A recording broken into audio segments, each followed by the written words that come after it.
राधे राधे गुरुजी। राधे राधे बेटा।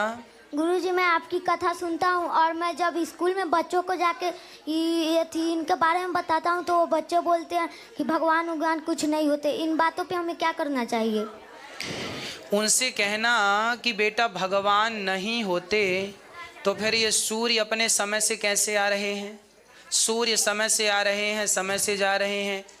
भाई व्यवस्थाएं चल रही हैं तो व्यवस्थाएं बनी हैं तो व्यवस्थाओं को बनाने वाला भी तो कोई होगा, वो कोई ईश्वर ही है ना। उनसे बोलना कि जैसे दूध में घी होता है, उनसे बोलना कि बताओ दूध में घी होता है? वो बोलेंगे हाँ। दही बनाओ, दही का मंथन करो, घी निकलता है ना। जैसे दूध में घी होता है पर दिखाई नहीं पड़ता, उसी प्रकार भगवान कण कण में है, दिखाई नहीं पड़ते। जब आप पहली बार स्कूल गए थे तो आपको पता था कि ये आ है, ये का है, ये खा है? आपको पता था? जी। छोटा सा बच्चा जब पहली बार स्कूल जाता है उसे ये पता नहीं होता कि का खा गा घा क्या होता है, लेकिन पढ़ाते पढ़ाते समझाते समझाते समझते समझते उसे पता लग जाता है ये का है, ये खा है। उसी प्रकार जब आप सत्संग करेंगे तो आपको भी पता लग जाएगा कि भगवान कहाँ कहाँ है। अजय कुमार है, मैं BA सेकंड ईयर पढ़ता हूँ। मेरा सवाल है कि अल्लाह को साइंस के ज़रिए से साबित कीजिए कि वो एक है। भाई ने सवाल किया कि साइंस के जरिए साबित करो कि अल्लाह एक है। क्या आप खुदा में मानते? मैं तो मानता हूँ खुदा एक है, लेकिन मेरे पड़ोसी एक ब्राह्मण ने मुझे पूछा था ये। वो नहीं मानता है, वो खुदा में नहीं मानता है। वो क्या करता है मुझे मालूम नहीं, लेकिन मैं तो पत्थर पर विश्वास नहीं करता। माशाल्लाह, मैं एक ही खुदा पर विश्वास करता हूँ, बहुत और सही। पहले से ही मैं एक ही खुदा पर विश्वास करता हूँ। माशाल्लाह। भाई साहब का सवाल है कि वो एक खुदा पे विश्वास करते, पत्थर की पूजा नहीं करते, लेकिन उसका एक पड़ोसी है जो ब्राह्मण है, वो पूछा क्या साइंस के जरिए साबित कर सकते कि खुदा एक है? इसका पूरा जवाब मैं पहले कॉन्फ्रेंस में दिया था, is the Quran God's word, जिसमें मैं साबित किया था कि साइंस के जरिए खुदा है और खुदा एक है। पूरी तकरीर तकरीबन 2 घंटे की है, वक्त नहीं है, मैं मुख्तसर सा इसका जवाब दूंगा। उसके लिए भी दूंगा जो खुदा में नहीं मानते और उसके लिए भी जो अनेक खुदा में मानते। अगर कोई नास्तिक मुझसे पूछता है और कहता है कि खुदा नहीं है, सबसे पहले मैं उसे मुबारकबाद दूंगा। क्यों? क्योंकि आम इंसान अंधविश्वास कर रहे। उसके वालिद क्रिश्चियन है तो वो भी क्रिश्चियन है, वालिद हिंदू तो वो भी हिंदू, वालिद मुस्लिम तो वो भी मुस्लिम। ये नास्तिक सोच रहा है कि जो मेरे वालिद खुदा में मानते हैं ऐसे गलत खुदा में मैं नहीं मानता हूं। तो वो सोच रहा है, मैं उसे मुबारकबाद देता हूं क्योंकि उसने इस्लाम का पहला पार्ट जो शहादत है इस्लाम में, उसका पहला पार्ट का पहला भाग कहा है ला इलाहा, खुदा नहीं है। अभी मुझे साबित करना चाहिए इल्लल्लाह, सिर्फ अल्लाह, जो मैं इंशाल्लाह करूंगा, और उसके बाद मोहम्मद सल्लल्लाहु अलैहि वसल्लम। ये जो लोग नास्तिक होते हैं या जो साइंस में मानते हैं, जैसे आपके ब्राह्मण है, कुरान साइंस के ऊंचा है, लेकिन जब साइंस उनका मयार है तो मैं साइंस के जरिए साबित करूंगा इंशाल्लाह। जैसे मैंने पहले पूछा था, मैं इस साइंसदान से पूछूंगा कि कायनात कैसे वजूद में आए, तो वो कहेगा ये कायनात वजूद में आए जिसे कहते बिग बैंग। अपनी सारी कायनात एक गोला था, फिर एक धमाका हुआ, फिर गैलेक्सीज हुए, फिर स्टार्स हुए, चांद हुआ, सूरज हुआ, धरती हुई। मैं पूछूंगा कब पता चला, वो कहेगा कि मुझे 40 साल पहले पता हुआ।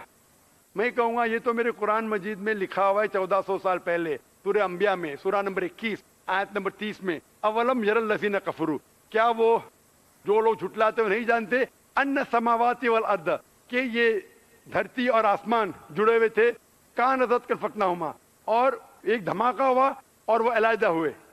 ये जो आप कह रहे बिग बैंग, ये कुरान मजीद में 1400 साल पहले लिखा हुआ है, इसे कौन लिख सकता है? तो वो कहेगा हो सकता है ये फ्लूक है, फ्लूक गलती से आ गया।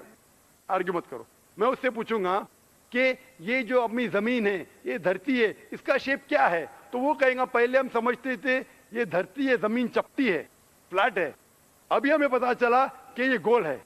तो मैं पूछूं कब पता चला? वो कहेगा 1577 में सब फ्रांसिस ड्रेक जब जमीन के गोल सेल किए जहाज में, उसे पता चला कि दुनिया गोल है।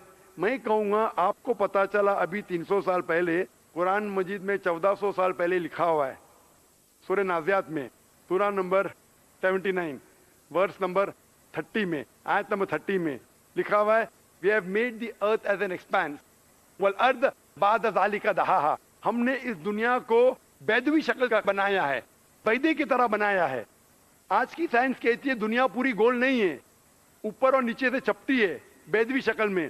اور یہ جو دہا ہے یہ آسٹرچ کا بیدا ہے, شتل مرغ کا بیدا ہے. ہم دیکھیں گے آسٹرچ کا بیدا بالکل جیوسفیریکل ان شیپ ہے, دنیا کی شکل کا ہے. تو قرآن مجید میں 1400 سال پہلے لکھا ہے کہ دنیا بیدوی شکل کی ہے جو ہم آج جانتے ہیں. یہ کون لکھائے گا؟ وہ ہو سکتا ہے کہ آپ کا محمد صلی اللہ علیہ وسلم نا وہ بہت ذہن والے انسان تھے, آرگیو مت کرو. دوسرا سوال, یہ چاند کی روشنی خود کی ہے کہ دوسرے کی ہے؟ وہ کہیں گا پہلے ہم سوچتے تھے خود کی روشنی ہے, ہمیں سائنس نے ابھی بتایا 100 سال پہلے, 200 سال پہلے, 300 سال پہلے کہ چاندنی جو چاند کی روشنی ہے خود کی روشنی نہیں ہے, وہ سورج کی روشنی ہے. یہ قرآن مجید میں سورہ فرقان سورہ نمبر 25 آیت نمبر 61 میں لکھا ہے کہ اللہ تعالیٰ نے سورج بنایا, اس کی خود کی روشنی ہے, اور چاند ہے جو چاند کی روشنی ہے وہ بوروڈ روشنی ہے, ریفلیکٹڈ لائٹ ہے. یہ کون لکھ سکتا ہے؟ تو وہ آدمی چپ ہو جائیں گے. آرگیو مت کرو, آگے جاؤ. قرآن میں لکھا ہے کہ یہ آسمان کو ہم نے چھت بنایا محفوظ. آج سائنس کہتی ہے کہ جب یہ ریز ہے, دی ریز جو ہے الٹرا وائلٹ ریز, اگر یہ آسمان نہیں ہوگا تو اس سے انسان مر جائیں گے. This filters the U V lights, جس سے انسانیت اور جاندار چیز محفوظ ہے. یہ قرآن میں جن میں 1400 سال پہلے کون لکھ سکتا ہے؟ وہ خاموش رہے گا. اس طریقے سے قرآن میں لکھا ہے واٹر سائیکل کے بارے میں, قرآن میں لکھا ہے بایولوجی کے بارے میں, قرآن میں لکھا ہے بوٹنی کے بارے میں, قرآن میں لکھا ہے کہ کس طریقے سے پلانٹس پودے کے بھی جنس ہے, مرد اور عورت. قرآن میں لکھا ہے کہ کس طریقے سے مد مکھی کس طریقے سے شہد لیتی, لکھا ہوا ہے قرآن میں. قرآن میں لکھا ہے ایمبریولوجی کس طریقے سے بچہ پیدا ہوتا ہے, وغیرہ وغیرہ. 1000 سے زیادہ آیتیں سائنس کے بارے میں. میں پوچھوں گا یہ سب کون لکھ سکتا ہے؟ تو اس کا جواب صرف ایک ہی ہو سکتا ہے, وہ ہے اس کائنات کو بنانے والا, اس کائنات کا خالق. اور اس کائنات کا خالق, اس کائنات کے مالک کو ہم کہتے ہیں اللہ. اور قرآن مجید میں لکھا ہوا ہے, قرآن مجید کے ذریعے میں یہ ثابت کرتا ہوں, سائنس کے ذریعے قرآن مجید میں 6000 سے زیادہ آیتیں ہیں, اور ان 6000 آیتوں میں سے 1000 سے زیادہ سائنس کے بارے میں کہتی ہے. اور قرآن مجید میں ایک بھی آیت نے جسے سائنس نے ثابت کیا غلط ہے. اور قرآن مجید میں یہ بھی لکھا ہے سورہ اخلاص میں سورہ نمبر 112 آیت نمبر 1 میں, قل هو اللہ احد, کہو کہ اللہ ایک ہے. تو قرآن مجید جب سائنس سے نہیں ٹکراتا ہے, سب کچھ صحیح ہے, تو اسے یہ بھی ماننا پڑے گا قل هو اللہ احد, خدا ایک ہے. اگر وہ برہمن ہے تو میں کہوں گا کہ آپ کے چھندوگیہ اپنشد میں لکھا ہے, چیپٹر نمبر 6 سیکشن نمبر 2 شلوکا نمبر 1 میں لکھا ہے ایکم ایودتیم, خدا ایک ہے دوسرا نہیں ہے. آپ کے سوتا سوتا اپنشد میں لکھا ہے چیپٹر نمبر 6 شلوکا نمبر 9 میں ناچس سے کسج جنیتا نچدیپا, اس ایشور کے کوئی والد نہیں, کوئی والدہ نہیں, اور کوئی رب نہیں, وہ سب سے اونچا ہے. یہی پیغام دیا گیا سوتا سوتا اپنشد میں چیپٹر نمبر 4 ورس نمبر 19, اور Yajurveda chapter number 32 verse number 3 میں نہ تس پرتیما استی, اس ایشور, اس خدا کی کوئی پرتیما نہیں, کوئی پکچر نہیں, کوئی عکس نہیں, کوئی پینٹنگ نہیں, کوئی پورٹریٹ نہیں, کوئی مورتی نہیں, کوئی اسٹیچو نہیں, کوئی اسکلپچر نہیں. تو اس برہمن کو بولو, آپ اگر پڑھیں گے رگ وید, یجروید, اپنشد, اس میں لکھا ہے کہ خدا ایک ہے. اور یہ صاف طور پہ رگ وید میں لکھا ہے والیوم نمبر 1 ہم نمبر 164 ورس نمبر 46, ایکم ستیہ وپر بہودا ودانتے, ستیہ ایک ہے, حقیقت ایک ہے, ایشور ایک ہے, خدا ایک ہے. اور جو علم والے انسان ایشور کو کئی نام سے پکارتے ہیں, تو کئی نام سے پکارنے کی بالکل اجازت ہے, نام اچھا ہونا چاہیے, بہترین ہونا چاہیے. یہ قرآن مجید میں لکھا ہے سورہ اسراء سورہ نمبر 17 آیت نمبر 110. لیکن خدا ایک ہے اور صرف اس کی عبادت کرنا چاہیے. میں آپ سے پوچھنا چاہتا ہوں, آپ مانتے خدا میں؟ مانتا ہوں. آپ مانتے بت پرستی غلط ہے؟ غلط ہے. آپ مانتے ہیں کہ محمد صلی اللہ علیہ وسلم آخری پیغمبر ہے؟ ہاں آپ مانتے؟ مانتے ہیں. تو اس کا مطلب آپ مسلم ہے. میں تو اسلام قبول کرنے آیا ہوں. او ماشاء اللہ.